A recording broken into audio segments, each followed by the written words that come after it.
Hello everyone, this is Ram Bishnoi and you're watching Geography Group.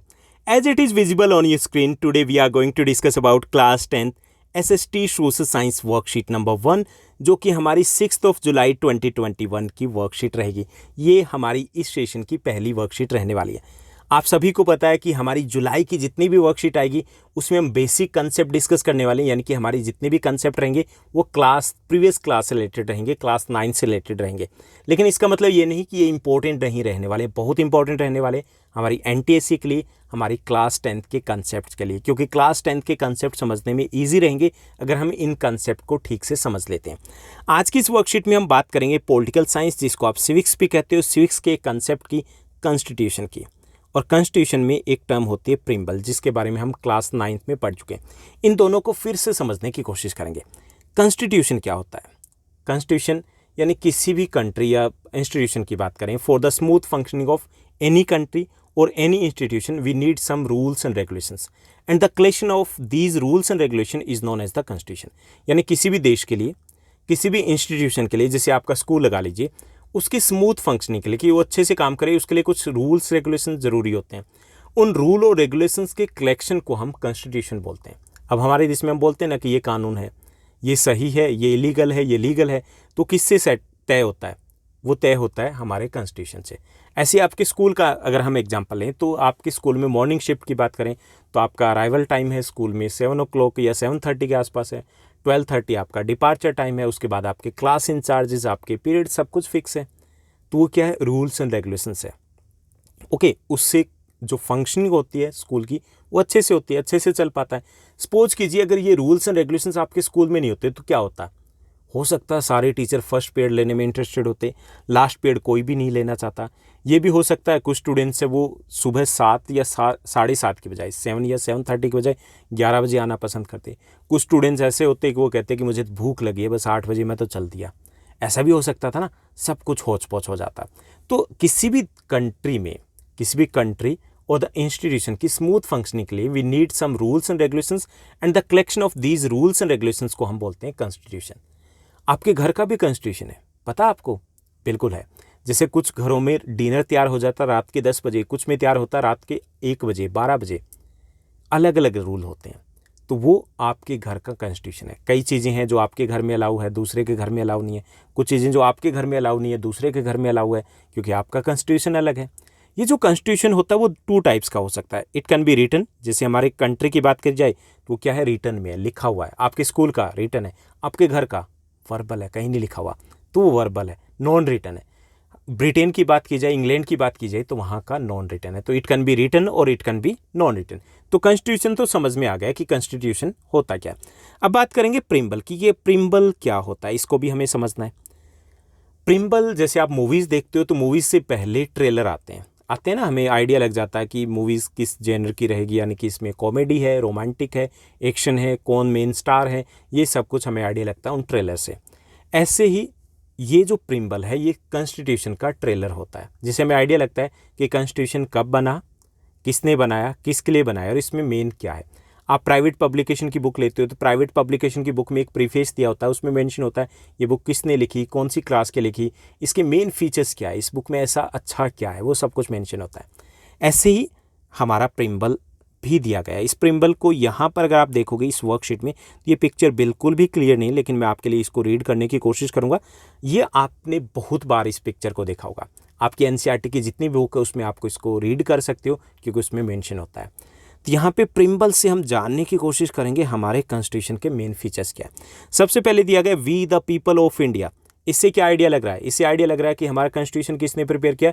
Indians ने, हमने prepare किया है। Okay, उसके साथ मेंशन किया गया कि to constitute India into sovereign, socialist, secular, democratic and Republic.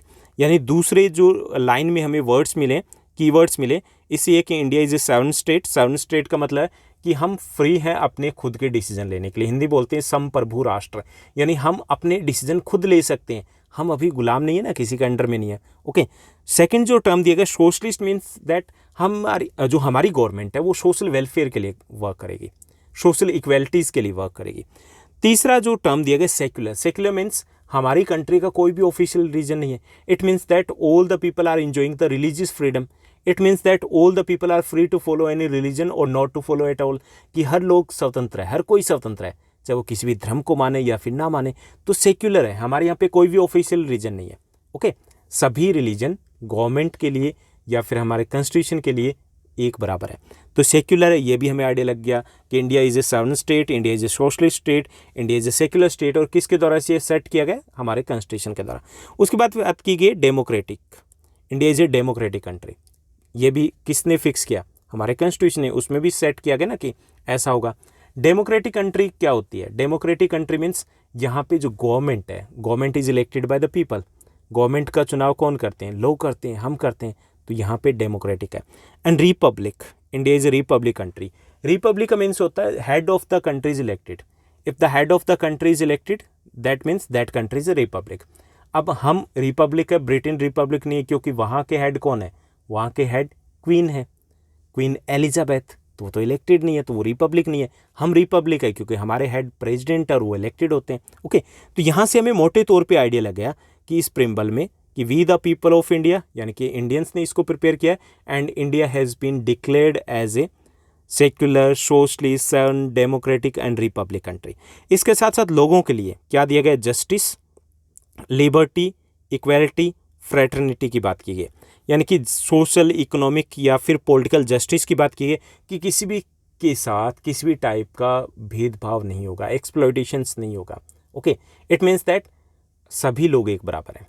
It means that सभी लोगों के पास इक्वल राइट्स रहेंगे, whether it is the PM और whether it is the peon, सबके साथ एक जैसा बिहेव किया जाएगा, ये क्योंकि यहाँ पर रूल ऑफ लॉ है। ओके, तो इसमें यह भी पता चल रहा है कि कॉन्स्टिट्यूशन को जो प्रिपेयर किया गया है तो कोशिश की गई कि सबको किसी भी टाइप का इनजस्टिस फेस ना करना पड़े। और लिबर्टी की बात की गई, हमारे पास लिबर्टी है, liberty of thought, expression, and साथ साथ फेथ की, वर्शिप की हमें लिबर्टी दी गई है। इक्वालिटी की बात की गई, इट मीन्स दैट सभी लोग, all the people are equal before the law. PM हो या पीएन हो, पीएम का वोट या पीएन का वोट एक ही होता है। ऐसा नहीं कि पीएम है तो उनके ज़्यादा होंगे, पीएन है तो उनके कम होंगे, या अंबानी अडानी है तो उनके ज़्यादा होंगे, हमारे कम होंगे, ऐसा नहीं है। इक्वालिटी हमारे देश में। और फ्रेटर्निटी की बात की गई, इट मीन्स दैट हम सब एक तरीके से मिलजुल करके रहें, उसके लिए कोशिश की गई इस कॉन्स्टिट्यूशन में। तो ये हमारे मेन फीचर्स हो गए इस प्रिम्बल के। लास्ट में यहाँ पे मेंशन किया गया, इन are constitute assembly this 26th day of November 1949 do hereby adopt, enact and give to the ourselves this constitution। और लास्ट में मेंशन किया गया कि ये कब बनकर तैयार हुआ? 26th day of November 1949, यानी कि 26 नवंबर 1949 को हमारा कॉन्स्टिट्यूशन बन के तैयार हुआ था। इसको बनने में 2 years 11 months 18 days लगे थे। ओके, और ये 26 नवंबर को बन के तैयार हुआ था, तो 26 नवंबर को हम ऑब्जर्व करते हैं एज ए कॉन्स्टिट्यूशन डे। इसको हमने इनेक्ट किया था, लागू किया था 26 जून 1950 को, लेकिन बन के तैयार हो गया था 26 नवंबर 1949 को। कॉन्स्टिट्यूशन जो हमारी कमेटी थी, असेंबली थी, उसके प्रेसिडेंट थे डॉक्टर राजेंद्र प्रसाद। उसमें काफ़ी सारी कमेटी थी, उसमें से एक इम्पॉर्टेंट कमेटी थी ड्राफ्टिंग कमेटी। उसके प्रेसिडेंट कौन थे? याद आया कुछ? हमने 9th क्लास में वो डिस्कस किया था। अगर आपको याद आया, आपको पता है कि ड्राफ्टिंग कमेटी के चेयरमैन कौन थे, तो आप कमेंट करके ज़रूर बताइएगा। ओके, तो ये थी हमारी प्रिम्बल, जिसको हमने समझा कि हमारा प्रिम्बल क्या कहता है हमारे कॉन्स्टिट्यूशन के बारे में। Now let's move forward, next segment की बात करेंगे और यहाँ पर हम डिस्कस करेंगे इजी से कुछ क्वेश्चंस दिए गए। पहला जो आज की वर्कशीट का क्वेश्चन दिया गया, यानी कि आपके इस सेशन का पहला क्वेश्चन है सोशल साइंस का। ये दिया गया, when was the constitution of India prepared और कंप्लीटेड? हमारा संविधान कब तैयार हुआ, कब बन करके तैयार हुआ था, कब पूरा हुआ था? ऑन 26 नवंबर 1949 को हमारा कॉन्स्टिट्यूशन बन करके तैयार हो चुका था। उसके बाद सेकंड जो क्वेश्चन दिया गया बेहद ईजी है। ये दिया गया, identify some of the values of the Indian constitution. हमें आइडेंटिफाई करना है कुछ वैल्यूज़ को, किसकी? इंडियन कॉन्स्टिट्यूशन की। Mention in the above preamble and fill in the blanks. उसको हमें आइडेंटिफाई करना है, और फिल इन द ब्लैंक्स का मतलब है कि ये हमें जो लेटर इसमें से मिसिंग है उसकी जगह में फिल करना है। तो मैंने कंप्लीट लेटर, कंप्लीट वर्ड है, उसको मैंने राइट कर दिया। तो फर्स्ट है हमारा लिबर्टी, सेकंड इक्वालिटी, थर्ड जो है डेमोक्रेटिक, फोर्थ सेक्युलर है, फिफ्थ रिपब्लिक है। इन पांचों को हम ऑलरेडी डिस्कस कर चुके हैं। तो ये मेन वैल्यूज़ है हमारे कॉन्स्टिट्यूशन की। उसके बाद थर्ड और लास्ट जो हमारा क्वेश्चन दिया गया है उसको भी देख लीजिए। थर्ड और लास्ट हमारा क्वेश्चन दिया गया, collect and right. Collect and right some information about any of the values mentioned in the preamble of the Indian Constitution। जो हमारे इंडियन कॉन्स्टिट्यूशन में काफ़ी सारे वैल्यूज़ की बात की गई है, जो हमने ऊपर डिस्कस किया है, उसमें से कोई एक वैल्यू के बारे में हमें डिस्कस करना है, यहाँ पे राइट करना है। तो मैंने यहाँ पे लिया सेक्युलर, कि सेक्युलर क्या होता है। Secular country means that the nation has no official religion of its own. Secular country का मतलब होता है किसी भी देश का वो कंट्री सेक्युलर कहलाएगी जिसका अपना कोई ऑफिशियल रीजन ना हो। All reasons have equal status in the nation. हमारे देश में क्या है, सभी रिलीजन को इक्वल स्टेटस प्राप्त है।